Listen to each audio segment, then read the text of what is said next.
Good morning students. इससे पहले lecture में हम लोग मॉर्फोजेनेसिस की बात कर रहे थे कि मॉर्फोजेनेसिस क्या होता है। तो एक्स प्लांट से कैलस फॉर्मेशन और कैलस से पादपक का निर्माण, पादपक के अंग का निर्माण, उसका विकास, उसकी संरचना क्या कहलाती है? मॉर्फोजेनेसिस कहलाती है। नेक्स्ट बात करते हैं हम यहाँ पर माइक्रो प्रोपेगेशन, सूक्ष्म प्रवर्धन।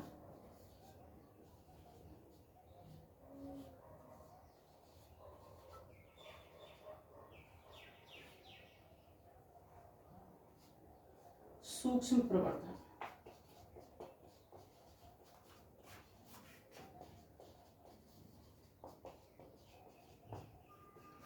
क्या होता है? सूक्ष्म प्रवर्धन किसको कहते हैं? Micro propagation.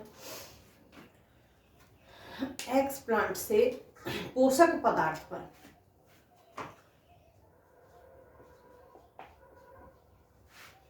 एक्स प्लांट से पोषक पदार्थ पर, पोष या पोषक,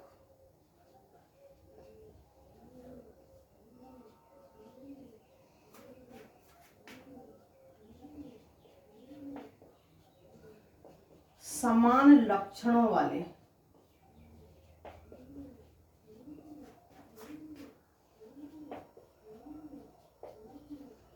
पादपक प्राप्त करना,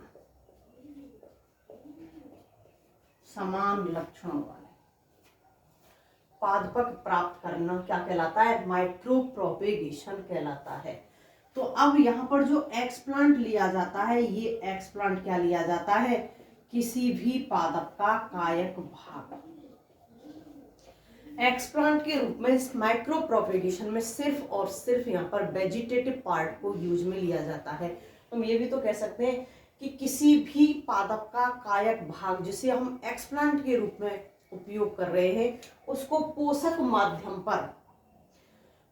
माध्यम पर उगा करके जो पादप प्राप्त कर रहे हैं समान लक्षणों वाले, वो प्रक्रिया सारी सारी क्या कहला रही है? माइक्रो प्रोपेगेशन कहला रही है।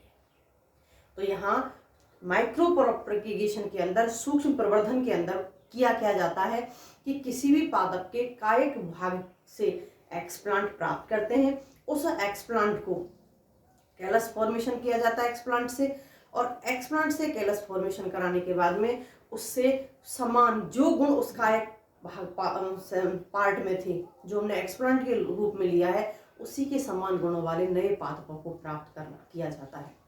तो यहाँ जो नया पादप बन के आ रहा है, पहले प्लांटलेट बनेगा और प्लांटलेट से किसका निर्माण होगा? प्लांट का। तो यहाँ जो हमको प्लांट प्राप्त हुआ है, ये प्लांट कैसा होगा?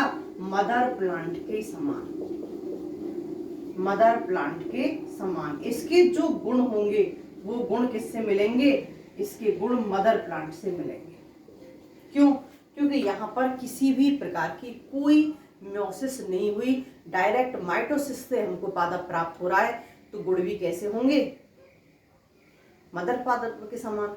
जो गुण मदर पादप में है वही गुण किसमें होंगे? डॉटर प्लांट्स में। दूसरा, माइक्रो प्रोपेगेशन से कम समय में, समय क्या होता है यहाँ? कम। और पादपों की जो संख्या होती है, पादप अधिक संख्या में, कम समय में अधिक पादपों को माइक्रो प्रोपेगेशन से तैयार किया जा सकता है। कम से कम समय में, कम से कम ऊतक के द्वारा अधिक से अधिक मात्रा में यहाँ पर हम पादप प्राप्त कर सकते हैं। माइक्रो प्रोपेगेशन की दो मेथड होते हैं, दो प्रकार से प्राप्त किए जा सकते हैं।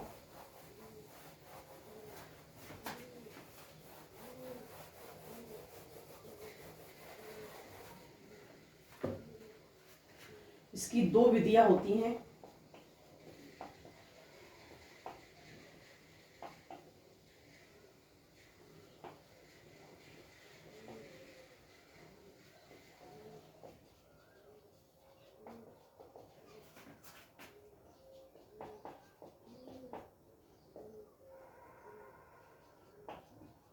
दो विधियां कौन कौन सी? एक तो कक्षस्थ कलिका के प्रोलिफिकेशन द्वारा, कक्षस्थ कलिका, एक्सिलरी बर्ड, एक्सिलरी बर्ड के प्रोलिफिकेशन के द्वारा।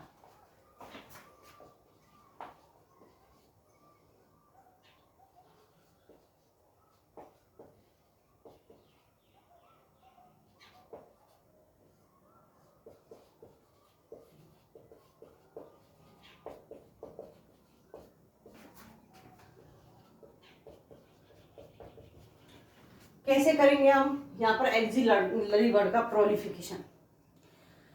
हमने यहाँ पर एक्सप्लांट के रूप में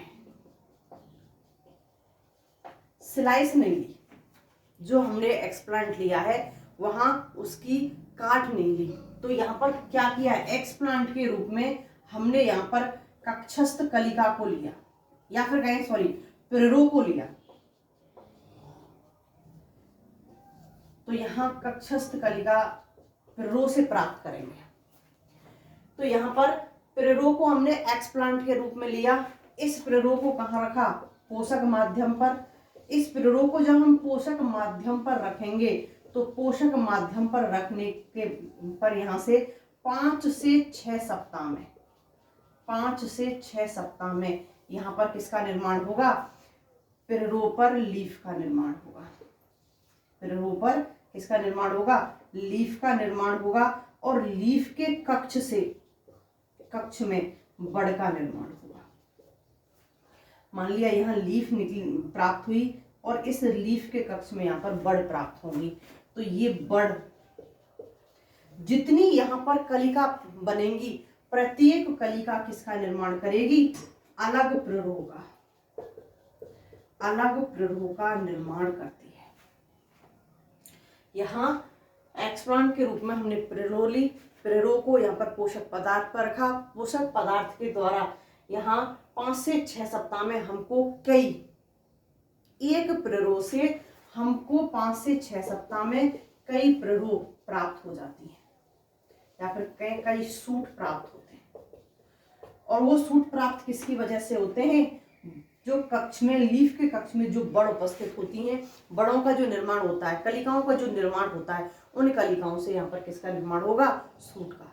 और प्रत्येक सूट को पृथक पृथक करके किसका निर्माण कर लेंगे, हम अलग अलग पादप का निर्माण कर लेंगे। तो यहाँ पर एक तो यहाँ पर एक्सिलरी बर्ड के प्रोलिफिकेशन के द्वारा माइक्रो प्रोपेगेशन किया जा सकता है। दूसरा, यहाँ हम कोई भी अपस्थानिक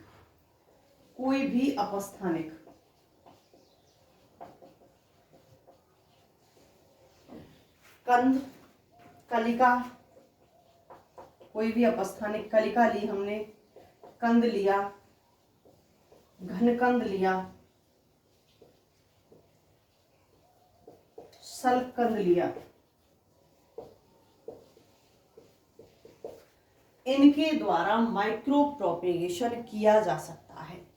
तो इनके कंद के प्रोलिफिकेशन द्वारा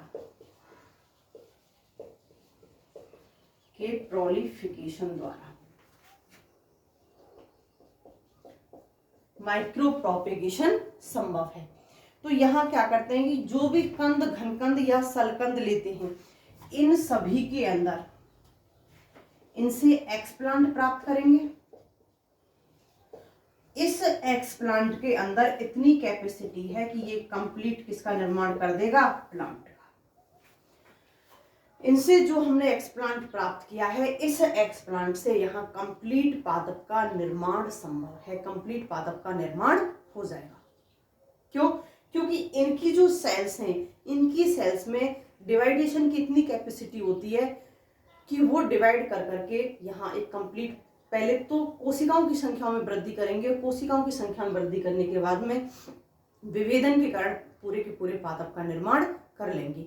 तो यहाँ दोनों ही विधियों में से किसी भी विधि के द्वारा माइक्रो प्रोपेगेशन संभव है। अब सूक्ष्म प्रवर्धन किया कैसे जाता है? चलो मान लिया हमने कि या तो एक्सिलरी बर्ड के प्रोलिफिकेशन के द्वारा, या कलिका, कंद, घनकंद, सलकंद के प्रोलिफिकेशन के द्वारा हमें माइक्रो प्रोपेगेशन कर रहे हैं। तो वास्तविक रूप से माइक्रो प्रोपेगेशन होता क्या है, इसका मेथड क्या होता है, इसका तरीका क्या होता है? तो माइक्रो प्रोपेगेशन कई स्टेप के द्वारा किया जाता है, कई स्टेप में होता है। ऐसा नहीं है कि हमने डायरेक्ट ली किसी भी एक्सप्लांट को और सीधा सीधा क्या किया, उसे पादप का निर्माण कर लिया। तो देखिए इसके स्टेप्स देखें, माइक्रो प्रोपेगेशन के स्टेप क्या होते हैं की विधि। माइक्रो प्रोपेगेशन की विधि क्या होती है। फर्स्ट स्टेप,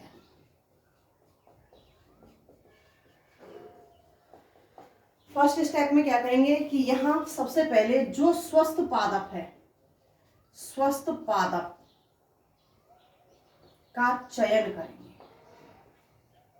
क्योंकि हम जो पादप ले रहे हैं या पादप पार्ट ले रहे हैं वो कैसा होना चाहिए, हेल्दी। अगर पहले से ही रोग ग्रसित है तो बनने वाले पादप भी कैसे होंगे, रोग ग्रसित। फिर रोग ग्रसित के लिए हम क्यों टाइम भी वेस्ट कर रहे हैं, पैसा भी वेस्ट कर रहे हैं, क्यों किया जाए। तो यहाँ फर्स्ट स्टेप में सबसे पहले पादप का चयन किया जाता है और पादप यहाँ पर कैसा होना चाहिए, स्वस्थ होना चाहिए इस पादप के किसी भाग से, क्योंकि प्रत्येक जाति के लिए अलग अलग होता है, या फिर कहें पादप जाति के अनुसार।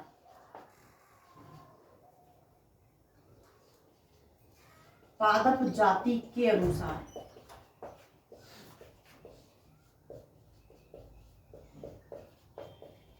पादप के भाग से क्या प्राप्त करते हैं यहाँ, एक्सप्लांट। फर्स्ट चरण में पादप का चयन करेंगे, उससे एक्सप्लांट प्राप्त करेंगे और ये एक्सप्लांट कैसा होगा, निर्जमीकृत स्टरलाइज्ड कंडीशनों में प्राप्त किया जाता है। निर्जमीकृत पादप प्राप्त करेंगे, पादप पार्ट या फिर कहें एक्सप्लांट प्राप्त करेंगे। अब हमको एक्सप्लांट प्राप्त हो गया, सेकंड स्टेप में क्या करेंगे, जो हमको पादप प्राप्त हुआ है, एक्सप्लांट जो हमको प्राप्त हुआ है, सेकंड स्टेप में इसको एक्सप्लांट को लेंगे और एक्सप्लांट को लेकर के कहां स्थानांतरित कर देंगे, पोषक माध्यम पर या कोष माध्यम पर। इसको लेकर के हमने जो कल्चर मीडिया पहले से ही रेडी करके रखा हुआ है, उस कल्चर मीडिया पर एक्सप्लांट को क्या कर दिया, हमने ट्रांसफर कर दिया। थर्ड स्टेप में आवश्यकता होती है प्रकाश की। प्रकाश रेड दें या ब्लू दें, क्योंकि मॉर्फोजेनेसिस को लाइट भी प्रभावित करती है। रेड लाइट अलग प्रभाव दिखाएगी, ब्लू लाइट अलग प्रभाव दिखाएगी, लेकिन यहां एक निश्चित यूनिट यानी कि एक निश्चित प्रकाश दिया जाता है, और प्रकाश का जो यूनिट होती है वो क्या होती है, लक्स। साउंड नहीं, यूनिट है ये। तो जो प्रकाश की जो यूनिट होती है वो क्या होती है, लक्स होती है। तो यहाँ पर एक निश्चित प्रकाश दिया जाता है, और ये निश्चित प्रकाश यहाँ पर कितने लक्स का दिया जाता है, कितने घंटे दिया जाता है, तो यहाँ 12 से 16 घंटे दिया जाता है। फिक्स है 12 से 16 घंटे, 2500 लक्स का प्रकाश दिया जाएगा पर डे। ये कैसे दिया जाएगा, पर डे 12 से 16 घंटे, यहां 2500 लक्स का पर डे प्रकाश दिया जाता है। इससे ना लक्स यूनिट्स को ऊपर करते हैं ना नीचे करते हैं। अब यहां पर फोर्थ स्टेप में क्या करेंगे, प्रकाश भी अपना प्रभाव दिखाएगा, साथ के साथ हमको किसकी आवश्यकता है, यहां पर यहां आवश्यकता है अब हमको हार्मोन्स की। रूट और सूट हार्मोन पर डिपेंड करता है कि हमने ऑक्सीजन कम मात्रा में लिया या अधिक मात्रा में लिया, उसके अकॉर्डिंग यहाँ पर रूट और सूट का निर्माण हो जाएगा। अगर हमने पहले रूट का निर्माण कर लिया है तो यहाँ सूट निर्माण के लिए विशेष एंजाइम्स की विशेष हार्मोन अनुपात की आवश्यकता होगी, या सूट का निर्माण कर लिया है तो सूट निर्माण के लिए। तो देखिए यहाँ सबसे पहले हमने निर्माण किया रूट का, हार्मोन छोड़िए, यहाँ रूट का निर्माण हो गया, और होता किसकी वजह से, हार्मोन्स के कारण, प्रकाश के कारण। रूट का निर्माण हो गया। अब इस रूट से शूट का निर्माण, दोनों काम हो सकते हैं यहाँ पर। शूट से रूट का निर्माण भी हो सकता है, रूट से शूट का निर्माण भी हो सकता है। तो रूट की निश्चित लंबाई होनी चाहिए, रूट निश्चित लंबाई की होनी चाहिए, और निश्चित लंबाई की होगी उसके बाद में किसका, शूट का निर्माण हो जाएगा। यहाँ प्रभाव किसका है, हार्मोन्स का। हार्मोन्स प्लस लाइट दोनों अपना प्रभाव दिखाएंगी, इनकी वजह से यहाँ रूट और शूट का डेवलपमेंट स्टार्ट हो जाएगा। जब यहाँ पर रूट और शूट का डेवलपमेंट स्टार्ट हो गया तो इसका मतलब ये भी तो कह सकते हैं कि यहाँ पर मॉर्फोजेनेसिस, अंग निर्माण स्टार्ट हो गया।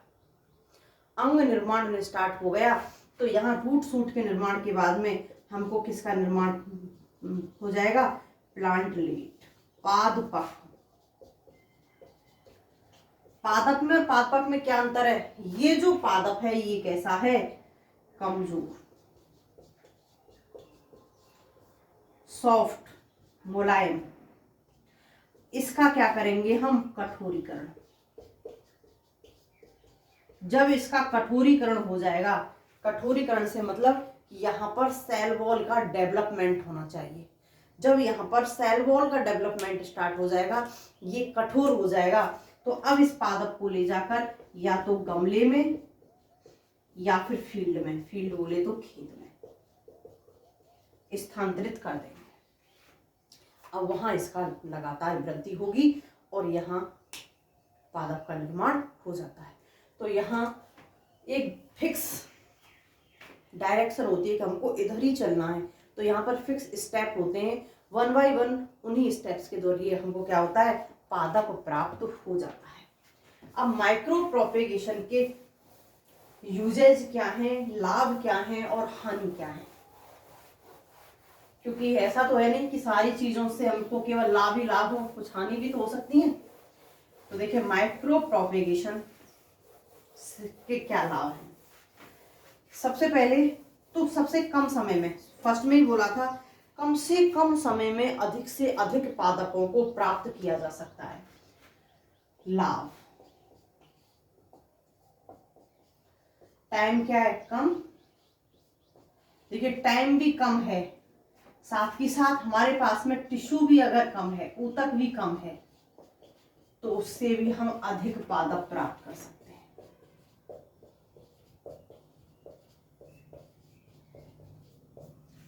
कम समय में कम ऊतकों से अधिक पादपों का निर्माण कर सकते हैं। दूसरा,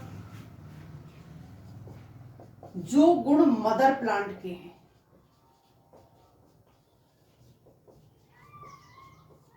वही किसके होंगे, डॉटर प्लांट्स के।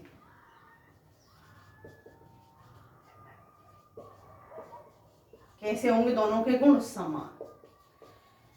यहाँ जो मदर प्लांट है उसी के समान हमको क्या प्राप्त होता है, यहाँ पर डॉटर प्लांट प्राप्त होता है। तो यहाँ पर अगर हमारे पास में बेस्ट पादप प्रेजेंट है, हमारे पास में बेस्ट प्लांट है, तो उस बेस्ट प्लांट से हम उसी के अकॉर्डिंग, उसी के जैसे, उसी के समान बहुत सारे पादपों को प्राप्त कर सकते हैं। शुरू में जो पादप हम ले रहे हैं वो कैसा ले रहे हैं, स्वस्थ, रोग रहित। तो यहाँ हम कैसे रोग रहित पादप प्राप्त होते हैं, रोग रहित पादप प्राप्त होते हैं। इनके अंदर किसी भी प्रकार की रोग की संभावना यहाँ पर नहीं रहती। तीसरा, हम यहाँ फर्टिलाइजेशन की प्रक्रिया नहीं कर रहे, तो जो एक लिंगी पादप होते हैं, एक लिंगी पादपों से डायरेक्ट पादप से पूरा की पूरा पादप प्लांट प्राप्त हो जाता है। उसके किसी भी पादप के किसी भी पार्ट से जो उसके अकॉर्डिंग है, तो उसके एक्सप्लांट लेकर के यहाँ पूरे के पूरे पादप को प्राप्त किया जा सकता है। तो जो एक लिंगी पादप होते हैं, जहाँ फर्टिलाइजेशन की प्रक्रिया में प्रॉब्लम होती है, पोलन ग्रेन कम समय के लिए रहते हैं, ऐसे पादपों से यहाँ नए पादपों को प्राप्त किया जा सकता है। और यहाँ कोई टाइम ड्यूरेशन नहीं होती। ये जो प्रक्रिया है सूक्ष्म प्रवर्धन की प्रक्रिया वर्ष भर चलती है। ऐसा नहीं है कि भाई बारिश के टाइम में ही यहाँ पर पादपों का निर्माण किया जा सकता है, कि ग्रीष्म के टाइम में ही किया जा सकता है। पूरे वर्ष भर चलेगी, क्योंकि लैब के अंदर किसी भी मौसम हो, कोई भी मौसम हो, सारे मौसमों में परिस्थितियाँ क्या होती हैं, समान होती हैं। तो यहाँ किसी भी प्रकार का कोई भी मौसम हो, प्रक्रिया कैसी है, वर्ष भर चलती है। अब हानि क्या है इससे, हानि क्या हो सकती है? सबसे बड़ी हानि होती है लागत की। लागत क्या होती है? अधिक। यहां अत्यधिक लागत आती है। कुछ आर्थिक महत्व के पादप हैं, आर्थिक महत्व के, उनको यहां इस विधि से प्राप्त नहीं किया जा सकता। जैसे आम है, नारियल है, इनको यहां माइक्रो प्रोपेगेशन के द्वारा प्राप्त नहीं किया जा सकता। तो हमको सबसे ज्यादा तो इकोनॉमिक इंपॉर्टेंस के प्लांट से प्राप्त होने चाहिए, और इकोनॉमिक इंपॉर्टेंस के प्लांट क्या होते हैं, मनी प्रदान करते हैं। तो यहाँ अपने फायदे के लिए तो कर रहे हैं जो कुछ कर रहे हैं। तो यहाँ इस प्रकार के पादपों को माइक्रो प्रोपेगेशन से प्राप्त नहीं किया जा सकता। और हम कैलस का निर्माण कर रहे हैं, और कैलस से किसका निर्माण कर रहे हैं, एम्ब्रियो का, और एम्ब्रियो से किसका निर्माण कर रहे हैं हम, प्लांटलेट का, पादप का। तो यहाँ कुछ पादपों के प्लांटलेट कैसे होते हैं, भंगुर, इनका कठोरीकरण नहीं होता, और जब तक कठोरीकरण नहीं होगा तब तक इनको ले जाकर के हम क्या नहीं कर सकते, गमले में या फील्ड में ट्रांसफर नहीं कर सकते। और इनको जब गमले में और फील्ड में ट्रांसफर नहीं किया जा सकता तो यहाँ पर ये हमारे किसी भी यूज के नहीं होते। तो यहाँ माइक्रो प्रोपेगेशन से जो लाभ हैं, तो उनके साथ में दूसरी क्या है, यहाँ पर हानियां भी है। लागत भी अधिक आती है, और साथ ही साथ कुछ इकोनॉमिक इंपॉर्टेंस के जो पादप होते हैं उनको इसके द्वारा प्राप्त नहीं किया जा सकता। नेक्स्ट बात करते हैं हम सिंथेटिक सीड, संश्लिष्ट बीज।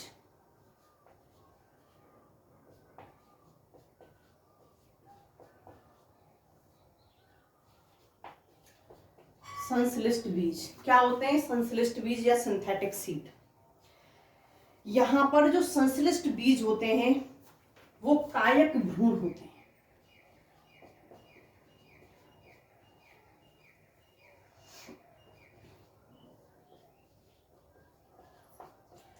कायक भ्रूण को लिया जाता है और इसकी क्या की जाती है, कोटिंग की जाती है। कायक भ्रूण की क्या की जाती है, कोटिंग, कवरिंग की जाती है, चारों तरफ से उसको ढका जाता है कुछ खास जेल वगैरह से। तो यहाँ पर जो कायक भ्रूण होते हैं उन कायक भ्रूण की कोटिंग करके उनको क्या किया जाता है, क्रियात्मक रूप से, क्रियात्मक कर बीजों की तरह प्रयुक्त किया जाता है, बीजों की तरह प्रयुक्त किया जाता है। तो यहां जो कायक पार्ट है, जो सीड है ही नहीं, संश्लिष्ट सीड, सिंथेटिक सीड। तो सिंथेटिक सीड क्या है, हमारे द्वारा बनाया हुआ, वास्तविक रूप से नहीं पाया जाता, प्राकृतिक रूप से नहीं होता है ये। तो यहाँ कायक पार्ट को एम्ब्रियो के रूप में, पहले एम्ब्रियो बनाया और उस एम्ब्रियो को क्या किया हमने, कुछ विशेष पदार्थों के द्वारा कोटेड कर दिया, कोटिंग कर दी उसकी, जिससे एम्ब्रियो उसमें क्या रहे, सुरक्षित रहे। बीज के अंदर क्या होता है, एम्ब्रियो ही तो होता है। एम्ब्रियो सुप्त अवस्था में होता है, जब उसको कभी सुप्त अवस्थाएं भंग हो जाती हैं, उसको बोया जाता है तो उससे पादप का निर्माण हो जाता है। तो यहाँ भी इसी प्रकार से एम्ब्रियो को रखा जाता है। तो इनको क्या कहते हैं हम, संश्लिष्ट बीज, सिंथेटिक सीड। सिंथेटिक सीड होते कितने प्रकार के हैं, दो प्रकार के यहाँ पर सिंथेटिक सीड पाए जाते हैं। दो प्रकार के,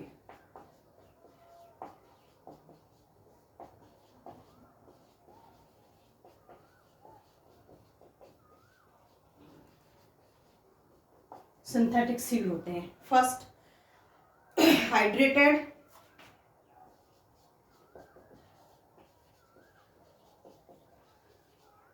सिंथेटिक सीड। हाइड्रेटेड जो सिंथेटिक सीड होते हैं, यहां पर क्या किया जाता है कि यहां हाइड्रोजेल से बीज को संपुटित किया जाता है, या कहें कि बीज की कोटिंग की जाती है। हाइड्रेट जेल लेते हैं और हाइड्रोजेल को क्या करते हैं, जो कायक भ्रूण होता है, कायक भ्रूण के चारों ओर लगा देते हैं। मान लिया ये कोई कायक भ्रूण है, इस कायक भ्रूण के चारों तरफ क्या करेंगे, यहां पर हम ये हाइड्रोजेल लगा देंगे। यहां पर कायक भ्रूण के चारों तरफ हमने हाइड्रोजेल लगा दिया। अब ये क्या कहलाएगा, सिंथेटिक सीड कहलाएगा। यहां जो हाइड्रेटेड सिंथेटिक सीड होते हैं, यहाँ कभी भी शुष्क अवस्थाएं नहीं होती। यहाँ कभी भी जो कायक एम्ब्रियो होता है उसको शुष्क परिस्थितियों में नहीं रखा जाता। लेकिन जो दूसरे प्रकार का होता है डेसिकेटेड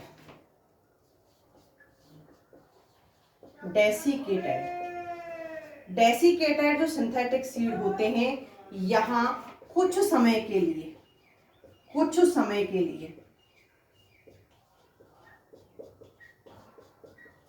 शुष्क परिस्थितियां रखी जाती हैं,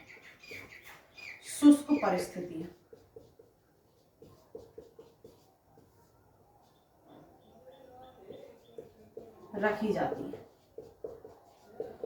तो यही अंतर होता है दोनों के अंदर। यहाँ किसी भी प्रकार की शुष्क परिस्थितियां नहीं होती और यहाँ कुछ समय के लिए क्या रखी जाती हैं, शुष्क परिस्थितियां रखी जाती हैं, जिनके अंदर सिंथेटिक सीड को यहाँ पर रखा जाता है। अब यहाँ सिंथेटिक सीड बनाए कैसे जाते हैं, सिंथेटिक सीड बनाने की प्रोसेस क्या होती है।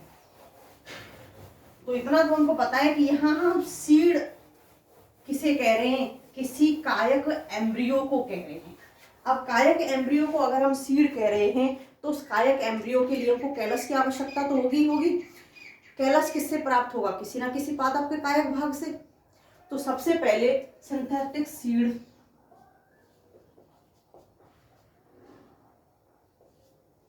बनाने की विधि, सबसे पहले क्या करेंगे हम, पादप का कायक भाग सेलेक्ट करेंगे। कायक भाग को चुना, इसको चुन करके एक्सप्लांट प्राप्त किया और एक्सप्लांट को कहां रखा, पोषक माध्यम पर रख करके इससे क्या प्राप्त किया हमने, एम्ब्रियो। पोषक माध्यम पर रखेंगे तो पहले कैलस प्राप्त होगा और कैलस से क्या प्राप्त होगा, यहाँ पर हमको एम्ब्रियो प्राप्त होगा। हमको एम्ब्रियो प्राप्त हो गया, यही तो चाहिए हमें सिंथेटिक सीड के लिए। अब जो हमको एम्ब्रियो प्राप्त हुआ है, इस एम्ब्रियो का क्या करना है,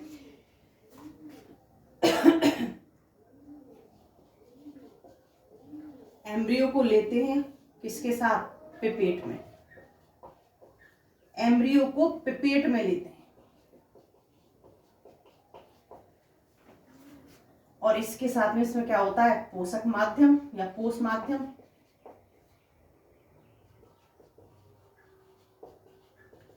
क्योंकि हमको इसकी कोटिंग करनी है, तो ये जो एम्ब्रियो था, इस एम्ब्रियो को हमने पिपेट में लिया, पिपेट में हमने पोष माध्यम लिया और अब इनके अंदर अब इसको ले जाकर के नेक्स्ट स्टेप में क्या करेंगे, यहां सोडियम अल्जीनेट लेते हैं।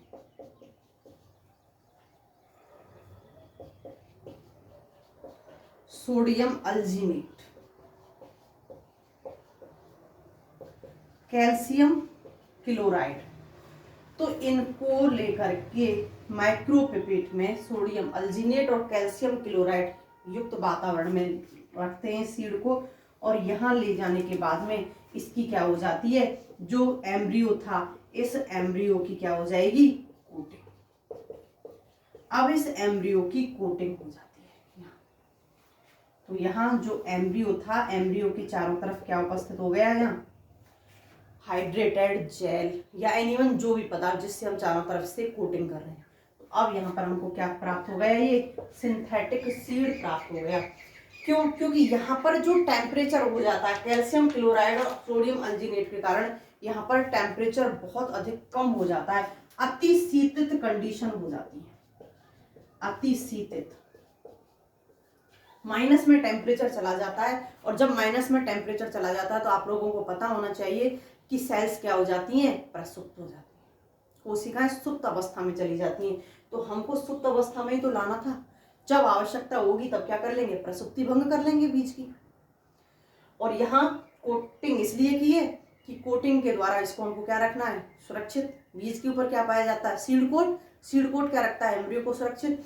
तो एम्ब्रियो को सुरक्षित रखने के लिए हमने यहाँ पर कोटिंग कर ली, और यहाँ पर अतिशीतित कंडीशन में ले जाकर के इसको क्या कर लिया हमने, प्रसुप्त अवस्था में ले गए। प्रसुप्त अवस्था में ले जाकर के इसकी कोटिंग करके इसको बीज के रूप में लाइफ टाइम के लिए क्या कर लिया हमने, अपने पास में सुरक्षित रख लिया। अब जब भी हमको आवश्यकता होगी तब क्या करेंगे, इसका यूज करेंगे। किसकी तरह, बीज की तरह। जैसे बीज को यूज किया जाता है ऐसे इसको आवश्यकता अनुसार यूज करेंगे। Okay students, bye.